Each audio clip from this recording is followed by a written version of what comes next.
Mesdames et messieurs, soyez les bienvenus. Dans cette édition, nous ferons un décryptage du concept de la bioéthique mis en rapport avec l'émergence de nouvelles pratiques médicales et les progrès rapides de la biotechnologie.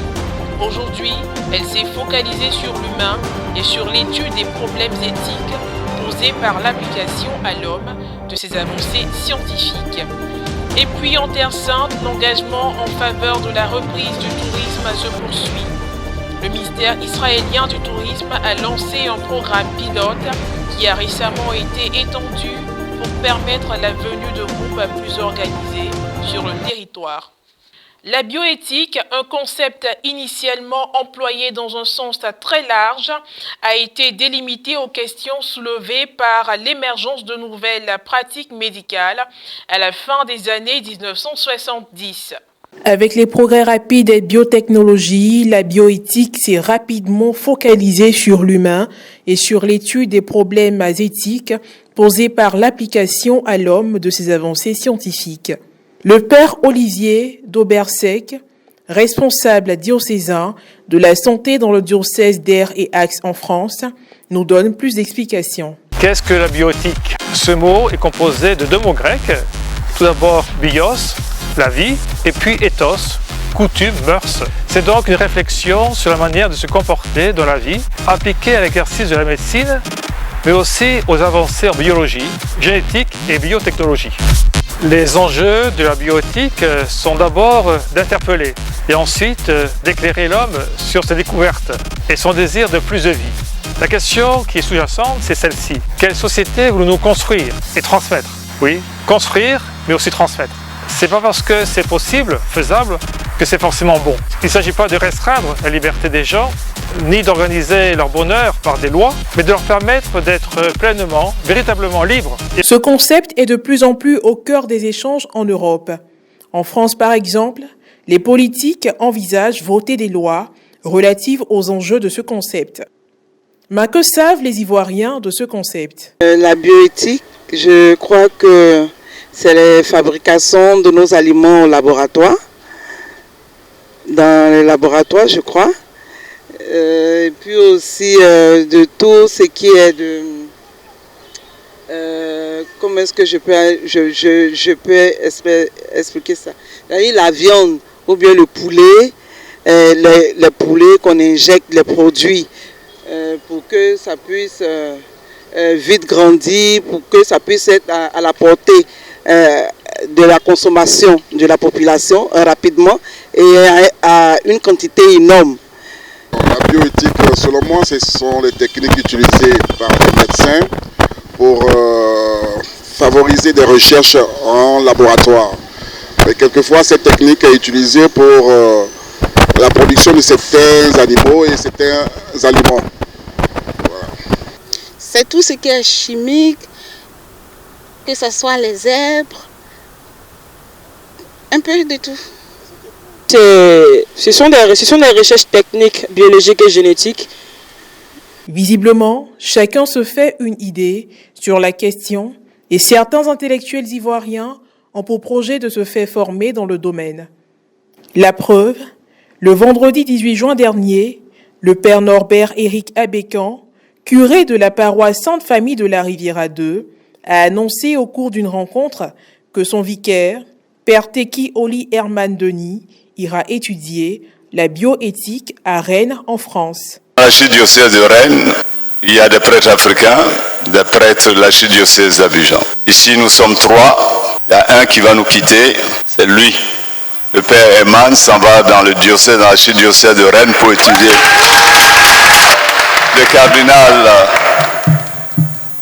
l'affecte à Rennes, où il va être la paroisse, mais étudier aussi la bioéthique. Clonage, procréation assistée, tests génétiques, recherche sur les cellules souches, dons d'organes, gestation pour autrui, reproduction artificielle, les enjeux sont nombreux. En dépit du fait que les progrès scientifiques réalisés dans le domaine des sciences de la vie soulèvent des problèmes moraux inédits, certaines autorités politiques se réunissent pour voter des lois faisant fi de la dignité humaine. En visite d'amitié en Côte d'Ivoire, Au cours de ce mois de juin, Monseigneur Pierre d'Ornelas, archevêque de Rennes et responsable du groupe de travail bioéthique de la Conférence des évêques de France, a invité les fidèles chrétiens à les soutenir dans la prière face à la lutte qu'ils ont engagée contre le système de reproduction artificielle.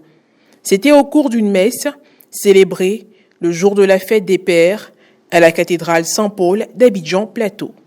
Je voudrais vous demander de prier pour nous. Pourquoi? Je viens d'entendre aujourd'hui cette jeune fille qui a souhaité la fête à tous les papas. Merci beaucoup. Tout autre sujet à présent, le programme pilote lancé par le ministère israélien du Tourisme a récemment été étendu pour permettre la venue de groupes plus organisés pour un nombre total de 1000 visiteurs. À ce jour, 20 groupes sont entrés en Terre Sainte après le ralentissement de la pandémie de coronavirus et le retour à la vie normale. Aujourd'hui, nous avons de l'espoir. Nous avons vu la lumière au bout du tunnel lorsque nous avons entendu et vu le premier groupe de pèlerins venant de l'étranger à Bethléem. Nous encourageons les personnes du monde entier à venir visiter la grotte de la Nativité, la grotte de notre Seigneur Jésus-Christ. Nous sommes là et nous sommes convaincus que nous serons bientôt en mesure d'accueillir tout le monde. Les signes d'une légère reprise proviennent également du tourisme intérieur local. Naturellement, les sanctuaires font partie des lieux les plus importants visités par les pèlerins. Et puis pour terminer, parlons de sport. Le Coton Sport de Garoua au Cameroun jouera sa place en finale de la Coupe de la CAF ce dimanche en Algérie. Battu 2-1 à l'aller le week-end dernier, les Camerounais devront s'imposer par 2 buts d'écart sur la pelouse de la JS Kabylie. Morel Poti. Les cotonculteurs pourront compter sur les capitaines dans leur quête de tickets pour la finale. Une lourde responsabilité pour l'unique rescapé de la zone Afrique centrale en Coupe africaine de club. Je pense que nous avons fait un très beau parcours jusqu'à arriver à ce niveau. Et maintenant, c'est à nous de pouvoir aller de l'avant. Aller de l'avant, ça veut dire gagner les demi-finales pour pouvoir jouer la finale. Et je pense qu'on va faire notre mieux possible pour pouvoir remporter cette qualification, pour pouvoir obtenir cette qualification pour la finale. Meilleur buteur du championnat du Cameroun, Lambert Arena promet de jouer sa partition en terre algérienne. Nous sommes prêts physiquement, techniquement aussi nous sommes prêts. Bon, de mon côté aussi, j'ai essayé de travailler de mon côté. Quand le coach nous libère, je rentre à la maison, j'ai un travail. Je travaille aussi 2 fois par jour. Il y a un travail individuel qu'il faisait. C'est ce travail qui m'a permis aujourd'hui d'être meilleur buteur du championnat et meilleur buteur du club. Bon, je suis très content. Je vais essayer de continuer de faire plus. Parce qu'aujourd'hui, tout le monde m'attend. Ce match est un match important. Tout le monde vise, tout le monde compte sur moi. Bon, il ne va plus décevoir les supporters. Je vais essayer de donner le meilleur de moi. La rencontre est aussi décisive pour le capitaine de l'équipe camerounaise. Très en vue lors du CHAN en janvier dernier, Félix Oukine profitera certainement d'une qualification pour obtenir sa place dans la tanière des Lions indomptables. Mon avenir, je la vois peut-être positivement et meilleur. Je suis un joueur du centre et j'espère jouer professionnel signer professionnel dans des jours à venir. Et pour moi, le plus important aujourd'hui, c'est d'abord cette demi-finale et ensuite, dans l'avenir, on verra. Le plus important aussi pour moi, c'est de pouvoir retourner à cette sélection nationale pour pouvoir donner le meilleur de moi. Je suis un Camerounais et je pense qu'en donnant le meilleur de moi chaque jour dans ces stades de compétition, je pourrais être rappelé à l'équipe nationale. Le Coton Sport sera revanchard au stade du 5 juillet après le but litigieux refusé au match aller et qui a fait les choux gras de la presse camerounaise toute la semaine. En cas d'exploit, les Verts affronteraient en finale le vainqueur de l'autre demi-finale de la compétition qui oppose les Marocains du Raja de Casablanca aux Égyptiens de Pyramide FC. Les 2 équipes ont fait match nul à l'aller. Point final à cette édition d'information. Merci de l'avoir suivi. Que Dieu veille sur nous. À très bientôt.